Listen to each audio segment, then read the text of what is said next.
español como modelo humano es una cuestión un poco complicada. Ustedes saben que la idea de los tipos nacionales está muy desacreditada. Y con cierta razón. No hay, evidentemente, formas permanentes, no hay formas invariantes. La realidad humana es variante, es histórica. Ustedes piensen, por ejemplo, que en la época romántica la imagen vigente del alemán era un joven tendido al pie de un tilo, aficionado a la filosofía y a la música, un poco idílico. A lo largo del siglo XIX esto fue cambiando. Piensen en lo que evoca el nombre de Krupp, no digamos el nacionalsocialismo, por ejemplo. Es decir, evidentemente los países cambian. Piensen ustedes en la Inglaterra medieval y en la Inglaterra de los siglos XVI, incluso parte del XVII, áspera, violenta, agitada, tumultuosa.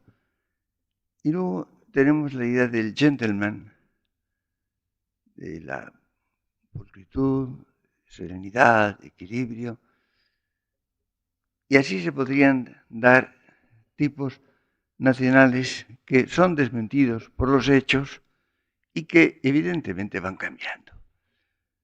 De modo que la idea del español como modelo humano evidentemente se ha de someter a la condición histórica y por tanto a la variación. Pero ¿quiere esto decir que no tiene ningún fundamento? ¿Quiere decir que no hay una cierta manera de ser hombre, que es ser español o francés o alemán o inglés o italiano, etcétera, y otras formas, y no digamos en otros continentes? Hay un elemento de variación y hay también un elemento de continuidad. Es evidente que, para hablar de España, que es lo que nos ocupa aquí, la España de hoy es evidentemente distinta de la de hace 50 años, no digamos de la de hace 500. Pero cada una viene de las anteriores. Ah, sí, eso por supuesto.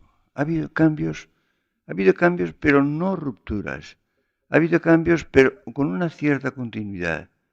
Hay una cierta manera de instalación en la vida que va cambiando, pero que mantiene, no sé, ciertos rasgos permanentes. Cuando se atiende solo a las variaciones, creo que se obtiene una imagen inexacta.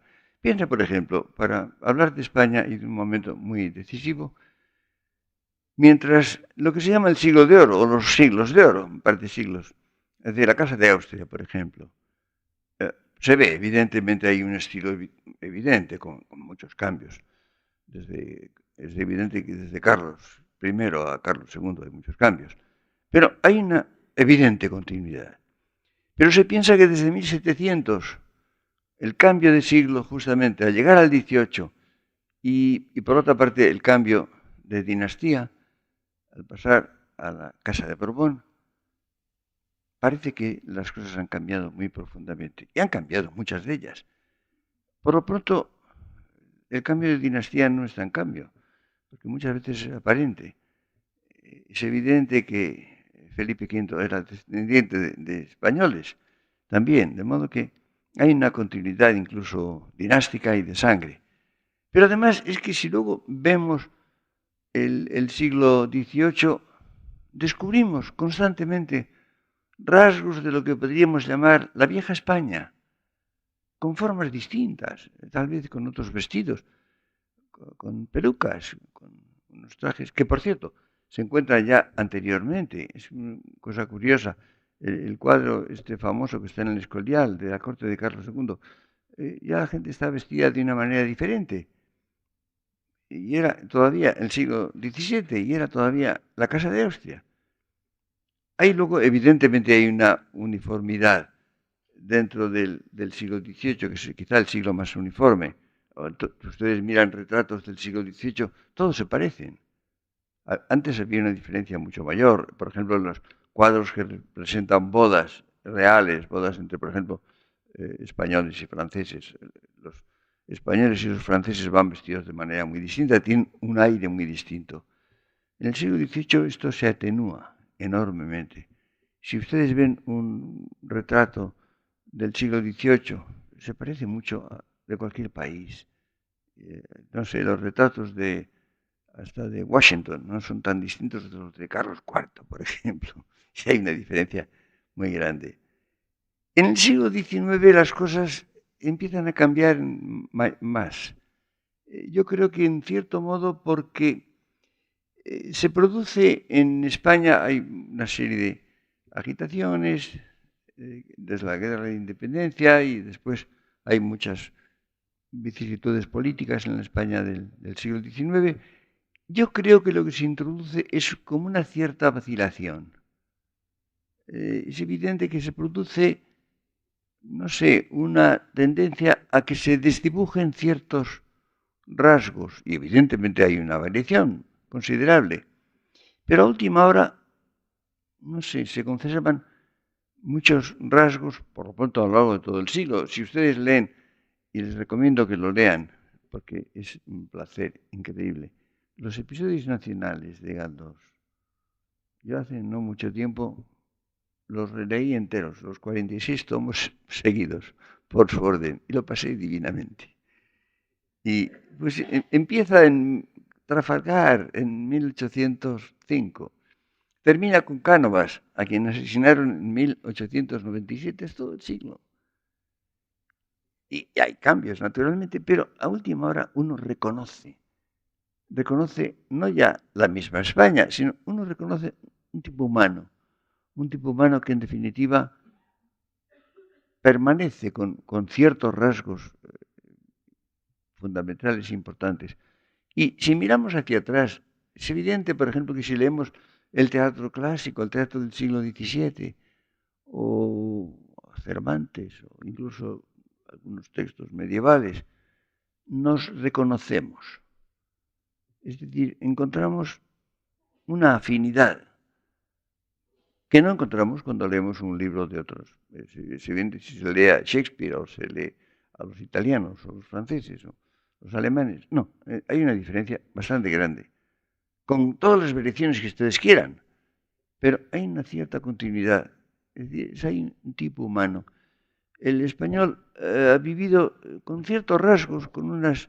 Empleado la palabra instalación. Esta instalación en el mundo tiene una visión definitiva del mundo y esto yo creo que conviene verlo.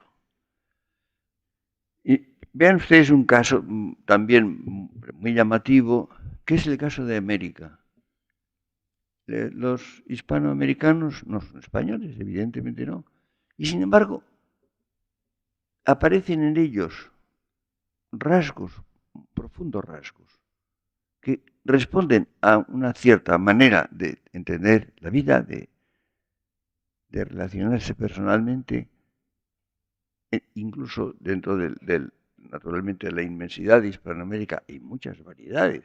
Evidentemente no es lo mismo un mexicano que un argentino, que un chileno, que un peruano, etc.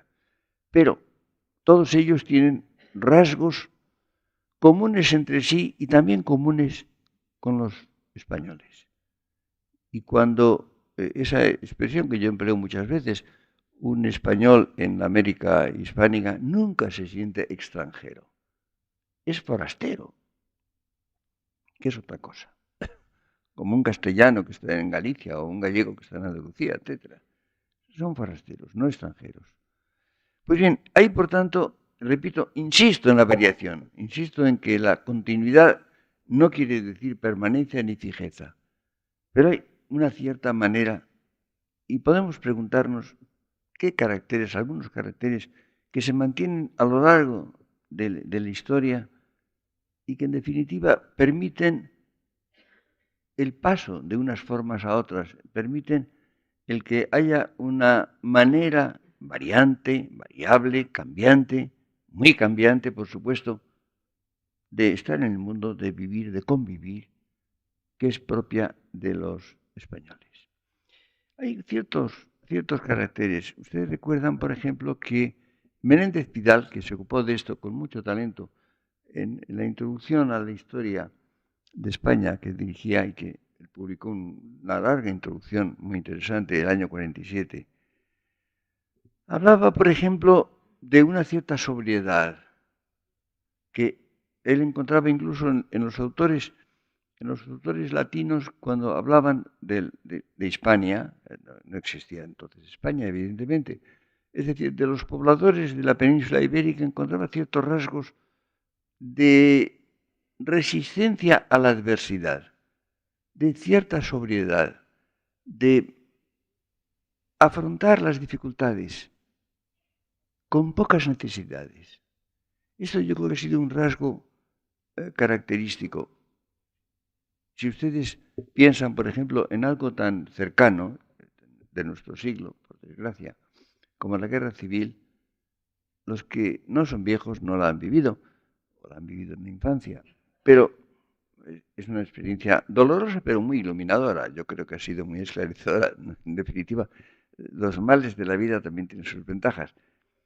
Y la capacidad, por ejemplo, de resistencia que mostraron los españoles en los años de la guerra y en la posguerra inmediata, era algo asombroso. Se vivía con tan poco, en circunstancias tan duras, tan penosas, tan difíciles, y todo eso se soportaba bien. Hay un hecho, por ejemplo, que yo creo que no se ha estudiado, no se ha comentado suficientemente. Ustedes piensen en el terrible sufrimiento que significó la guerra en la situación para una gran parte de la población durísima de los años siguientes. En España hubo muy pocos derrumbamientos, hubo muy pocas depresiones. No sé si habrá alguna estadística de los suicidios. Debieron ser muy pocos. Tengo la impresión de que muy pocos. En otros países ha habido, en circunstancias análogamente penosas, ha habido mucha gente que se ha venido abajo, que no ha resistido. Ha habido suicidios, por ejemplo, en la Europa Central y en otros lugares, en un número evidentemente incomparablemente mayor. Este es un rasgo que se ha mantenido, yo creo, de un modo bastante constante a lo largo de la historia.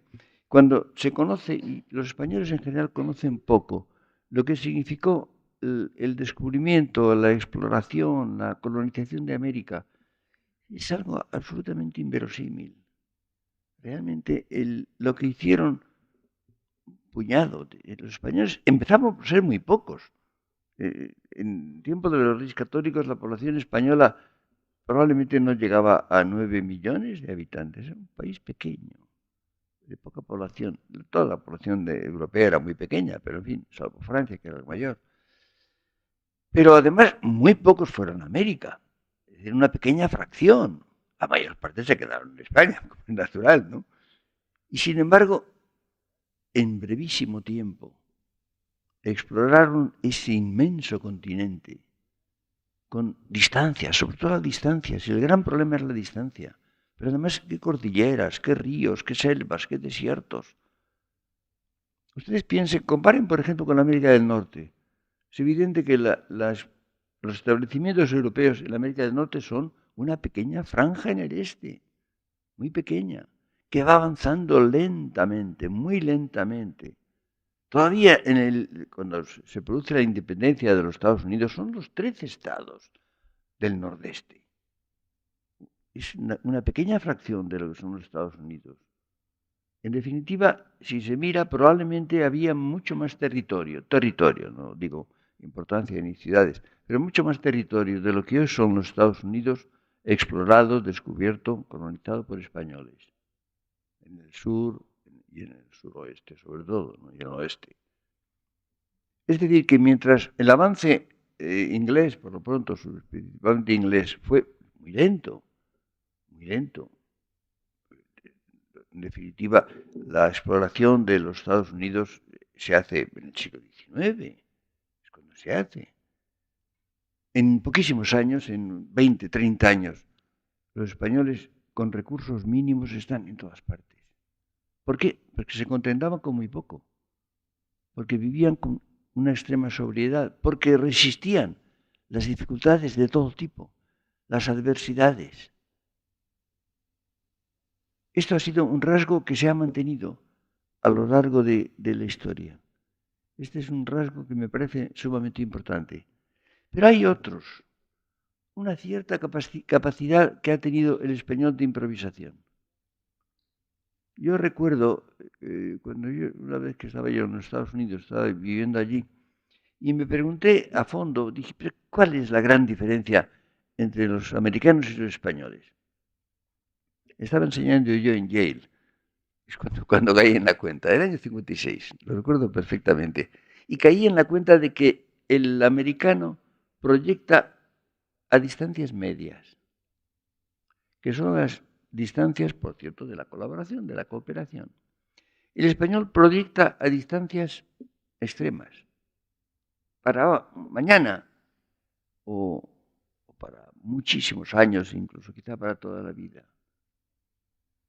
Por ejemplo, es evidente que un español le dirá a otro, ¿quieres que almorcemos mañana? Y le apetece, o esta noche, que tenemos juntos esta noche. El americano rara vez hace esto, pero dice, ¿qué le parecería que almorzáramos el día 23? El español piensa, yo no sé, ¿quién vivirá? Se dice el español. Y en segundo lugar dice, tendré ganas el día 23. Tengo ganas ahora, hoy sí o mañana, pero el día 23 no sé, ¿no? Esto es característico. El español, por ejemplo, proyecta a larga fecha. Esto está cambiando, es importante. Por ejemplo, ¿qué diría yo? El matrimonio? Pues en principio es para toda la vida. Ahora ya tampoco. Pero en fin, hay que tenerlo en cuenta. Pero ha sido la actitud normal. La profesión, pues se permanece en ella. Yo he observado muchas veces, por ejemplo, la frecuencia con que los americanos son militares, por ejemplo, o porque hacen la profesión, estudian, o porque intervienen en una guerra. Pero terminada la guerra es muy probable que incluso militares de carrera no les apetece la vida de guarnición o la vida militar. Y entonces hacen otra cosa. Van a los negocios, intervienen en la industria, van a las fundaciones, enseñan en la universidad o ponen un rancho, yo qué sé, otras cosas. En el español normalmente continúa en su profesión muchos años. ¿Ven usted? Es una diferencia enormemente profunda, yo creo. La proyección para lo inmediato o lo muy remoto, en el caso de España, la proyección a distancias medias en el americano. Por ejemplo, yo he observado esta situación. Un americano que no tiene un puesto de trabajo, no tiene un job, se siente inquieto. Se siente inquieto. Necesita tener una cierta seguridad, por lo menos para un par de años. Luego cambiará de residencia. Pero le produce malestar el no tener. El español en general o quiere un puesto permanente. En español se llama un destino. Qué palabra, ¿no? Un destino. O bien se aviene a vivir un poco a salto de mata. Esto es un rasgo característico. Otro rasgo que también es frecuente entre los españoles es la mayor valoración de lo individual respecto de las estructuras, respecto de las normas. Hay formas un poco exageradas. Recuerden ustedes, por ejemplo, Ganivet, en el ideario español dice que todo español querría llevar un documento que dijera, este español está autorizado a hacer lo que le dé la gana. Y, por ejemplo, hablaba de cómo en una cuestión, por ejemplo, un juicio, un proceso, lo primero que el español trata de averiguar es a quién va a favorecer aquello. No una norma objetiva de justicia. Pero esto no es probable que el jurado prenda en España ni funcione bien. No es probable. Hace falta un tipo de tradición, una actitud distinta. Esto, en definitiva, por ejemplo, produce un defecto español, un vicio español muy grave, que es lo que se llama el amiguismo, que tiene su lado bueno también, ¿no? Es decir, la personalización. En general uno se encuentra en un conflicto, tiene una dificultad. Bueno, pues siempre hay alguien, algún amigo que lo arregla. Se puede recurrir a alguien, hay una relación personal, de persona a persona. En otros lugares no. En otros lugares es muy difícil. Si las cosas marchan, funcionan bien. Si hay cualquier tropiezo, se siente uno perdido. Es decir, hay una relación, diríamos, mucho más inmediata, más personal. Esa capacidad también de improvisación. Hay un rasgo que también está en crisis, se está perdiendo. Y a mí me da pena que esto pase. El español hasta hace muy poco tiempo, hasta hace muy pocos decenios, ocultaba en cierto modo sus quehaceres.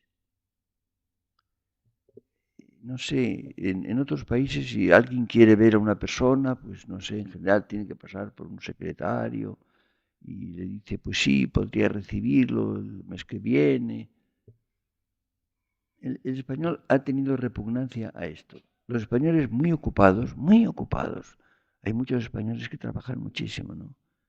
Si aparece una persona, pues en general dicen que sí y la ven. A lo mejor aquella noche se acuestan mucho más tarde, tenían un trabajo urgente y lo que tienen que hacer atropelladamente, duermen menos, sí, pero son rasgos que se están perdiendo. Lo reconozco. Pero hasta hace muy poco tiempo han sido válidos. No sé, ocultar las dificultades, ocultar las muchas ocupaciones, evitar la jactancia, esos han sido rasgos que a mí me parecen valiosos. Ustedes recuerden el tipo tan conmovedor del hidalgo de Lazarillo de Tormes, que no come, no tiene que comer naturalmente, pero va con un palillo en la boca para fingir que ha comido. No ha comido, y va a comer probablemente, pero evidentemente no quiere aparentar, no quiere reconocer que no ha comido. Y cuando le ofrece lo que ha recibido de limosna, Lázaro, una uña de vaca, dice, sabrosa debe estar esa uña de vaca, y la prueba porque es lo único que va a comer. Esto es bastante característico y yo creo que es un rasgo valioso. Piensen ustedes, por ejemplo, en la simpatía por el vencido. Ha sido un rasgo también permanente de la vida española, incluso antes de que hubiera propiamente españoles. Piensen ustedes que la Farsalia está dedicada al vencido y no al vencedor. No digamos el Quijote. Esto también es interesante. Es curioso, yo recuerdo, ha habido ejemplos incluso en la vida pública, en la vida política muy reciente. Yo recuerdo hace un poco tiempo, había un político del cual, pues, no sé, se tomaban un poco el pelo y se contaban chistes, a veces crueles. Hubo la impresión de que lo trataron mal, de que su partido lo trató mal y cesaron automáticamente los chistes, automáticamente. Ya nadie volvió a decir nada. Había la tendencia a burlarse de esta persona, pero había sido maltratada, había sido un poco disminuida. Y esto lo salvó.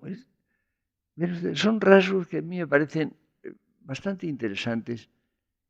Y yo creo que en lo que tienen de valioso se deben conservar.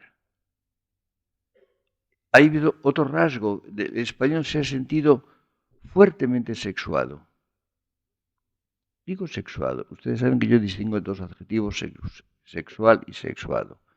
Lo sexual es una actividad sumamente interesante e importante, pero es como una provincia de la vida humana.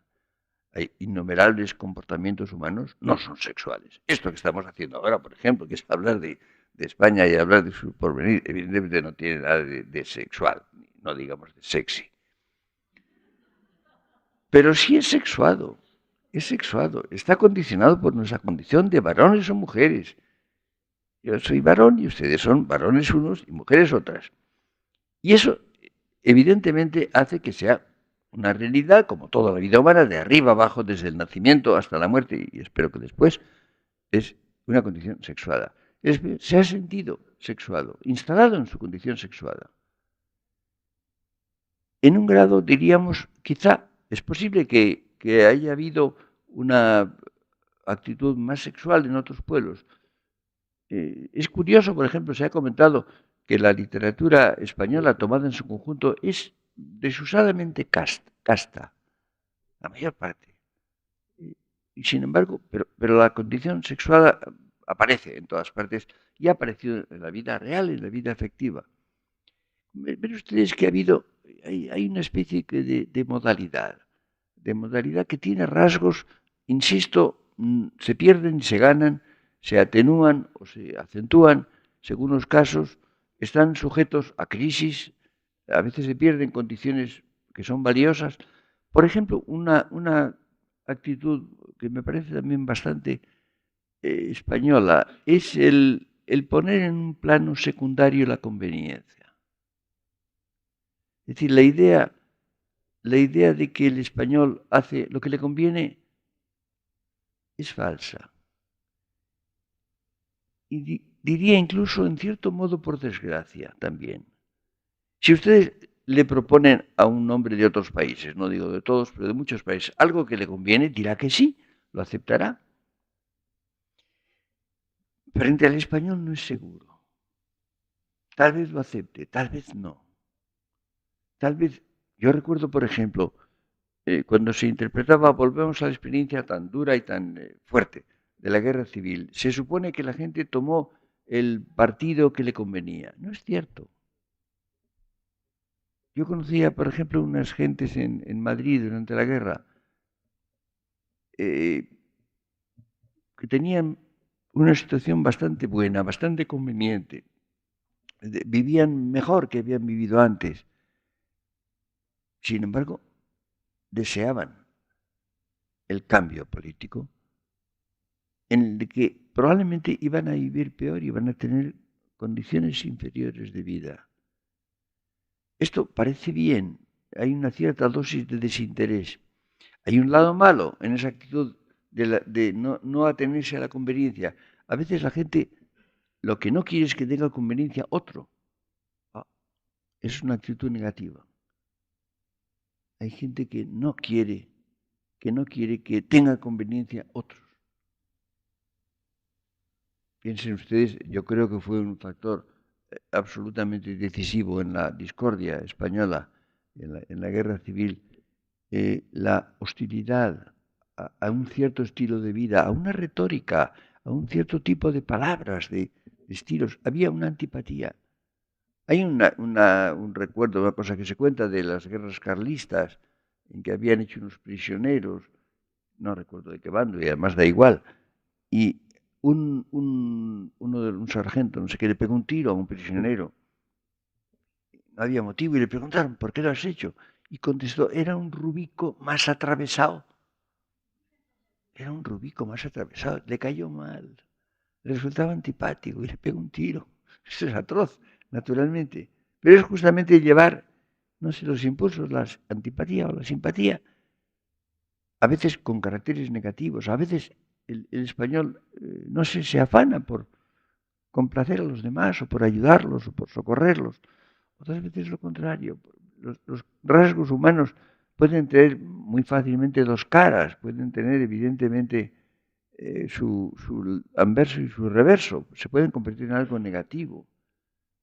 Yo recuerdo, volvimos a la guerra civil, había una especie de solidaridad general, la gente se ayudaba, por ejemplo, en un viaje por carretera, que eran difíciles, que eran penosos.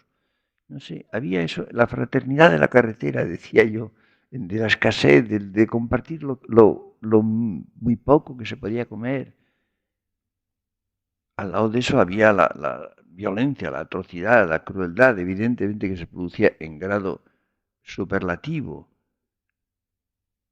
Ven ustedes, son rasgos que son ambiguos, porque la humanidad tiene ese carácter ambiguo. Pero evidentemente si ustedes los toman juntos, están nombrando un poco al azar rasgos particulares, pero en definitiva lo decisivo es que hay una cierta configuración. Es una configuración en la cual nos reconocemos. Es decir, es evidente que cuando se vive en un país extranjero, cuando uno vuelve a España, no sé, puede no gustarle, puede encontrar que las cosas están muy mal. Es otra característica, que uno lo encuentra muy mal todo siempre, incluso peor de lo que está. Pero en todo caso, uno se siente algo más bien cómodo, en cierta comodidad. Esto es característico. A diferencia de otros países en que uno encuentra que están mejor, que funcionan mejor, uno reconoce, por ejemplo, las evidentes superioridades que tienen otros países en muchos aspectos. Y, sin embargo, se descubre que, bueno, que lo propio es algo distinto, que lo propio es otra cosa. Yo recuerdo cuando Ortega estuvo, la única vez que estuvo Ortega en los Estados Unidos, estuvo en Aspen sobre todo, que dar unas conferencias en el centenario de Goethe. Hizo una cosa muy curiosa también. Él no hablaba inglés, lo leía mucho, pero no lo hablaba. Y dio las conferencias en español y lo iba traduciendo Thornton Wilder, el gran escritor, lo traducía secuencia por secuencia. Y me contó Wilder que le hizo una faena a Ortega, que fue que el primer párrafo fue un gran elogio de Wilder, que él tuvo que traducir. Y cuando volvió a España y hablamos, me acuerdo que él hablaba, decía, no, he tenido un éxito, pero en fin, yo he tenido muchos éxitos, no me interesa. Me interesa, dijo, el éxito étnico, es decir, el éxito que había tenido como español. Y me acuerdo de esta frase que nos dijo, porque el chulito madrileño, pasado por Kant, no está nada mal. Pero hay que pasarlo por Kant. Esta fue la frase garbosa, frase muy española, frase sumamente propia también de un español, del españolísimo Ortega. Y esto es cierto. El chulito madrileño pasó por Kant. Ustedes piensen, por ejemplo, que el español, por ejemplo, el intelectual español es capaz de hacer muchas cosas. En otros países no. Un intelectual no puede hacer ciertas cosas porque perdería su prestigio. Por ejemplo, Ortega lo decía, un español tiene que ser, yo que sé, puede ser filósofo, pero tiene que ser escritor y periodista y torero y párroco, decía él. Entonces todo eso hay que serlo de alguna manera. En otros países no ocurre. No sé, yo he escrito, por ejemplo, durante gran parte de mi vida artículos sobre cine.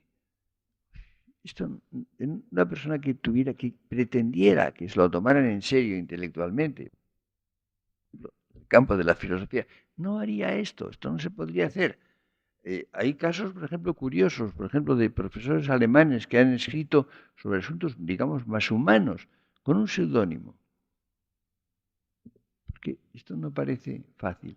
Esa capacidad, diríamos, de interesarse por muchas cosas. Es un hecho, yo creo, realmente capital, el que los escritores españoles, desde que hay prensa propiamente dicha, desde comienzos del siglo XIX, los escritores de cualquier género, han escrito en los periódicos. Una parte muy importante de la obra de casi todos los escritores se ha hecho en los periódicos. Han tratado de cuestiones variadísimas, de cualquier cuestión que les interesaba, que parecía que podía ser interesante para el público general. Esto no ocurre en otros sitios. En otros países hay algunos escritores que escriben en alguna ocasión unos artículos. Yo recuerdo, por ejemplo, cuando se discutía el problema de la integración de los negros en los Estados Unidos y coincidió en gran parte con el asunto de Watergate y con lo de Vietnam. Pues, bueno, yo recuerdo dos espléndidos artículos que publicó Faulkner en la revista Life, pero era excepcional. Y en toda la enorme crisis que produjo lo de Watergate y lo de la guerra de Vietnam, escribieron periodistas y jueces. No recuerdo apenas que ningún filósofo, sociólogo, historiador tratara de aquellos asuntos que eran candentes, que eran apasionantes. Una proporción inmensa de la obra, ustedes piensen en la obra de Unamuno, por ejemplo, Ortega, Azorín, Larra anteriormente, Clarín, Valera, han escrito miles de artículos sobre cuestiones sumamente diversas. Y esto ha sido precisamente personas que escribían libros y libros en algunas ocasiones muy valiosos. Es decir, es una actitud distinta, es una actitud de, no sé, de estar pendientes de la realidad efectiva, de las circunstancias.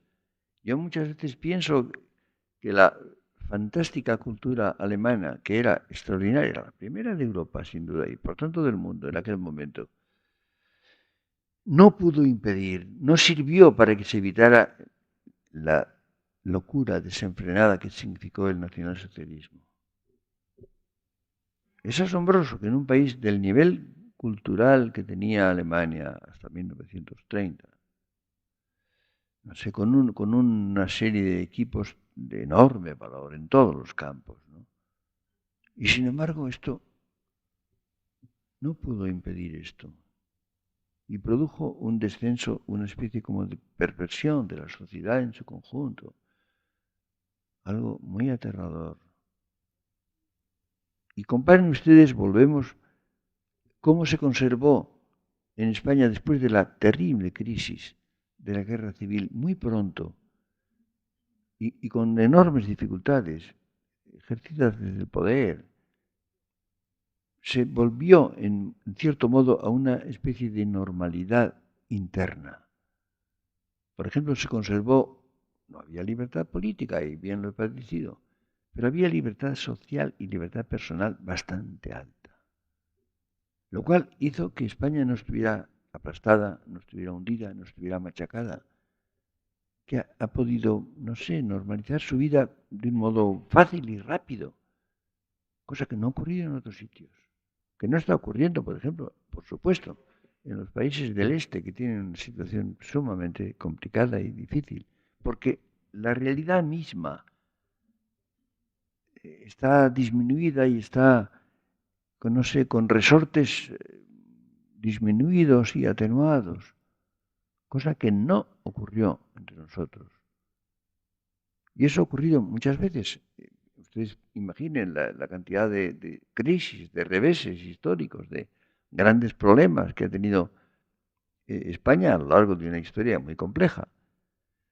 Y sin embargo, siempre ha habido una nota de vitalidad y de cierta firmeza, de cierta capacidad de afrontar la realidad, de enfrentarse con ella y resistirla. Esto, como ven ustedes, me parece que dibuja no sé, un modelo humano, un tipo humano, no digo mejor que otros, mejor y peor a la vez, pero característico y propio, y que en definitiva en él podemos sentirnos simplemente nosotros, podemos sentirnos auténticos. Es decir, cuando un español participa de esos rasgos, que repito, insisto en la enorme variación, pero con una cierta continuidad, ha mantenido España desde que hay tal España, no sé, se siente como capaz de proyectarse a sí mismo desde sí mismo. Lo cual es muy difícil, en cambio, cuando el español se trasplanta a otro país. Es curioso, y aquí vienen las ventajas y los inconvenientes, las virtudes y los defectos. El español tiene una cierta impermeabilidad. Hay, por ejemplo, me contaban en Francia, había una cantidad de emigrados, muchos emigrados españoles en Francia, y seguían absolutamente celtíberos, no cambiaban ni llegaban a un mercado y decían patatas, se llaman las patatas. Después de la invasión francesa para reponer a Fernando VII en el absolutismo, la inmigración española, que siempre el camino era Francia, pero como es Francia la invasora, entonces la inmigración liberal se marchó a Inglaterra. Esto lo cuenta muy bien Antonio Alcalá Galiano, que fue uno de los inmigrantes. Y cuenta, por ejemplo, bueno, en general no aprendían inglés, no es muy fácil de aprender, pero no aprendían. Y resulta que en los mercados hablaban ya los ingleses, hablaban español. Y los serenos que entonces había en el barrio en que vivían los españoles, Somerville, cantaban las horas en español. Esto lo cuenta Alcalá Galiano. Bueno, esto evidentemente es una cierta impermeabilidad, pero al mismo tiempo es la capacidad de mantenerse más o menos dentro de una cierta realidad. Es decir, seguían siendo españoles, irremediablemente, incurablemente, diríamos, incurablemente españoles. Con lo cual a veces tenía un lado negativo, que es que no se enteraban del país en que vivían.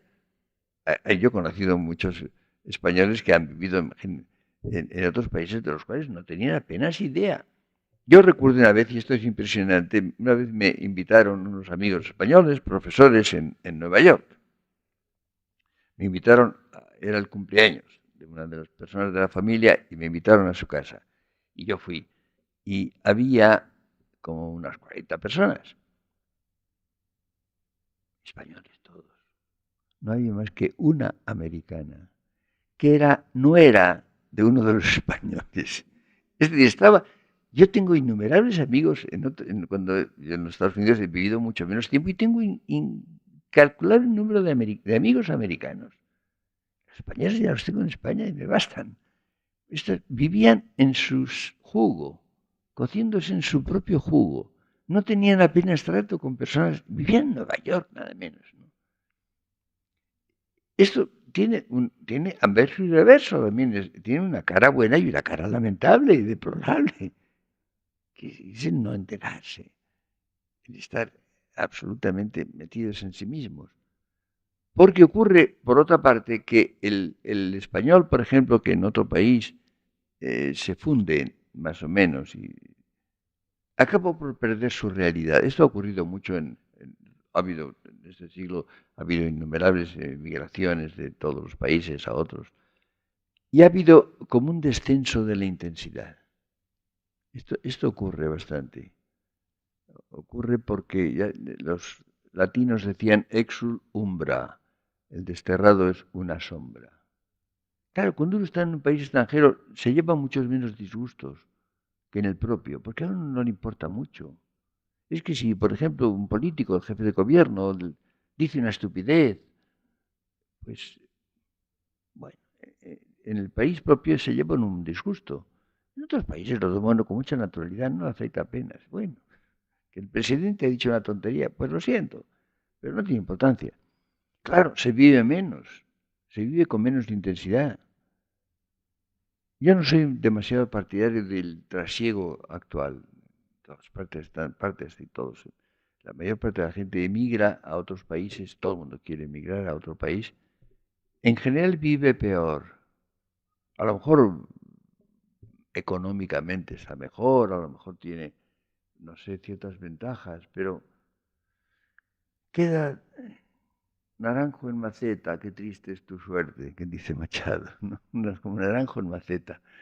No se pierde sus raíces, pierde su ambiente propio, no desarrolla la personalidad que normalmente tendría.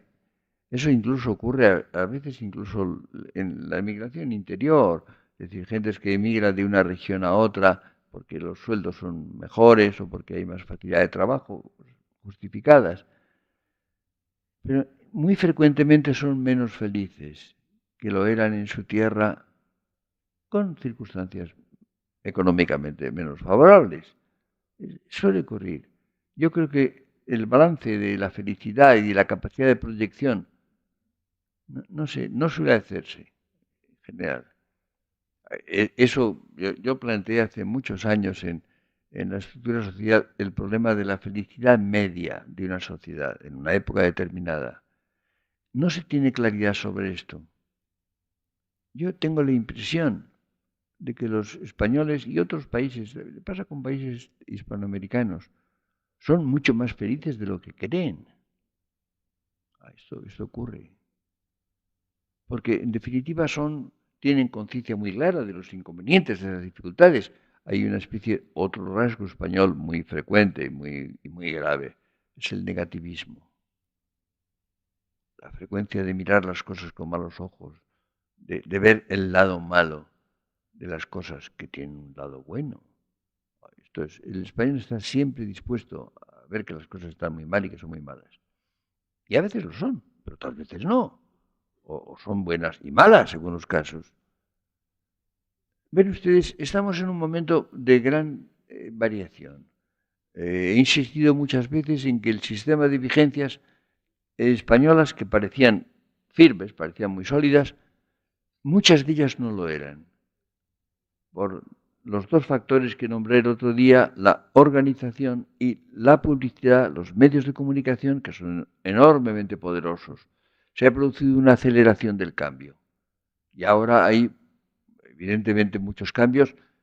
Han hecho crisis muchas creencias, muchas vigencias sociales, muchas formas de instalación, sustituidas por otras que no son tampoco sólidas, que tampoco son fuertes y que por tanto están también expuestas al cambio. Y esto ha introducido una actitud de desorientación. Si ustedes miran la sociedad española, insisto mucho, no es que sea mala, no es que sea particularmente inmoral, está desorientada. Hay un número muy grande de personas que no saben bien qué hacer, que no saben bien qué pensar, lo cual evidentemente es bastante grave y al mismo tiempo deja una puerta abierta, porque eso introduce un elemento de disponibilidad. Tal vez los españoles actuales inseguros sean más abiertos, más porosos, más dispuestos a rectificar, más dispuestos a recibir algo nuevo. Lo cual quiere decir que en el futuro inmediato, estamos mirando al siglo próximo, las posibilidades están abiertas. Es decir, España dentro de unos pocos años, quiero decir en este caso, hoy me refiero al español como modelo humano, podría ser una forma valiosa y quizá mejor, o lo contrario. Por eso creo que estamos en una situación sumamente delicada. Hay una incertidumbre, no podemos imaginar cómo va a ser el español y la española, que son dos formas distintas, naturalmente. Por supuesto. Son dos formas de vida humana muy distintas. ¿Cómo va a ser en los primeros años, en los primeros decenios, que es lo que se puede prever, del siglo XXI? Para mí el problema sería el siguiente. Sería fundamental que el español tuviera una actitud crítica, que el español reconociera sus defectos, sus tentaciones, sus deficiencias, y que fuera duro respecto de ellas, que procurara realmente corregirlas y superarlas, pero que no renunciara a lo que en esa forma de vida es valioso, es atractivo, tiene valor, tiene incluso mérito y incluso un posible heroísmo. Esto evidentemente sería lamentable que se perdiera o que se desdeñara, que se despreciara. Es evidente que han empezado a actuar impulsos muy negativos. Ustedes piensen, por ejemplo, esa especie de vacilación respecto a la realidad española como tal. Es decir, esa especie de busca de formas diferenciales, de variedades, de particularidades. En general es curioso. Yo a veces digo, hay ciertas personas que dicen que no son españoles. Y digo yo, qué alivio. Menos mal. Pero después pienso, ay no, si es que son más que españoles, si son la caricatura de lo español. La mayor parte de las actitudes negativas y disidentes, si se mira bien, son exageraciones de los defectos españoles. Son formas caricaturescas de las tendencias que nos amenazan, de las tentaciones que el español siente con frecuencia. Dicen, pero qué españolísimos son estos que dicen que no son españoles. Y esto es curioso. Ahora, esto está introduciendo, diríamos, como una cierta vacilación, como una cierta inseguridad. Hay mucha gente que ya empieza a dudar y entonces se produce al mismo tiempo un cierto despego. Yo creo que la actitud del despego es sumamente mala, es muy peligrosa. Yo creo que lo fundamental es el apego a la realidad. Les pienso, por ejemplo, que hay formas de piedad, formas religiosas, que a mí no me gustan nada, que aconsejan el despego de todos los intereses, de las relaciones, de los afectos humanos, en nombre de Dios. Bueno, no comparto esto. La creación es creación de Dios, evidentemente, y yo creo que es hacerle una injuria a Dios el despreciar la creación. No, yo creo que no. Yo creo que el apego es algo sumamente valioso. Piensen ustedes, por ejemplo, en los hombres del 98. Tenían una actitud crítica respecto de España. Les dolía España, como decía Unamuno. Había muchas cosas que les parecían que no estaban bien y que había que modificar. Pero ningún despego. Lo hacían desde el apego profundo, desde el amor, precisamente porque les importaba enormemente. porque se sentían identificados con la realidad española y querían mejorarla, querían corregir lo que tenía de deficiente o de erróneo. Como ven ustedes, esa especie de vacilación que se está introduciendo, que es evidente que existe como tentación, favorecida por muchos medios y por muchas organizaciones y por muchos medios de comunicación. Esto está introduciendo una especie de vacilación, una especie de inseguridad, y hay gente que ya no entiende bien o no se siente española o no sabe qué es eso. Piensen ustedes en el pavoroso desconocimiento de la realidad española y de su historia, cosa que es aterrador. Yo creo que mientras no se supere eso a fondo, el riesgo persistirá y entonces estaremos expuestos a entrar de mala manera, torpemente, de un modo infecundo en el siglo XXI. Pero puede ocurrir lo contrario. Puede ocurrir que se produzca, no sé, un acendramiento de esta condición, una toma de posesión lúcida, crítica, de esa condición, de esa forma de variedad humana que somos los españoles. Y en ese caso sí, en ese caso se podría esperar mucho del próximo siglo. Piensen ustedes, por ejemplo, cómo si se hace un balance aceptable de lo que ha sido la creación científica, de pensamiento, literaria, artística de España. Durante 3 años, 3 cursos, el Colegio Libre de Méritos dio una serie de conferencias que se han publicado en varios volúmenes con el título El legado cultural de España al siglo XXI. ¿Qué se ha hecho que pueda servir para el siglo XXI? Que pueda servir a los demás también, no a los españoles solamente. Resultaron unos volúmenes impresionantes, de los cuales no se ha hablado, que yo sepa, nada, que probablemente la gente conoce muy mal. Y ahí están, sin embargo, en unos campos más y en otros menos. Esa aportación es desigual. Ustedes piensen, por ejemplo, la enorme valoración que ha tenido el arte español este siglo. ¿Por qué? Por 2 razones. Una de ellas, porque no hay que traducirlo. Es evidente que la pintura o la escultura o la música, ahí están. Por otra parte, valen dinero. Un cuadro vale dinero, se cotiza. ¿Es que son superiores los artistas españoles a los pensadores, a los escritores? No, en modo alguno. Y sin embargo, la estimación, la circulación internacional de estos es muy inferior y no se cuenta en gran parte con ellos. De vez en cuando hay alguna mente clara y generosa que lo reconoce y lo ve, pero no es frecuente. En muchos aspectos, la aportación española a la cultura es comparable con la más alta de cualquier otro país. Yo he dicho a veces que la cultura española del siglo XX no la cambio por otra. Entre otras razones porque es la mía. Pero en segundo lugar porque no es inferior a ninguna otra. Y en muchos aspectos es superior. Ahora, ¿el español lo sabe? No lo sabe. Y además, más bien no lo cree. No lo posee. Y entonces hay una especie de propensión a abandonar todo eso, a no tomar posesión de lo que se tiene. Recuerden ustedes la frase de Goethe, lo que heredaste de tus padres, conquístalo para poseerlo.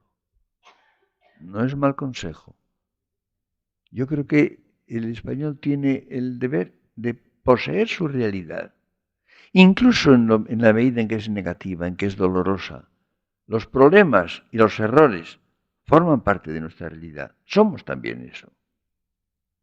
Hay que poseerlo. Y hay que descubrir en ello lo que es fecundo, lo que es positivo, lo que puede seguir viviendo, lo que merece seguir viviendo, lo que nos puede permitir seguir justamente instalados en esa variedad humana, en esa forma de vivir que llamamos lo español. El próximo martes terminaremos este curso.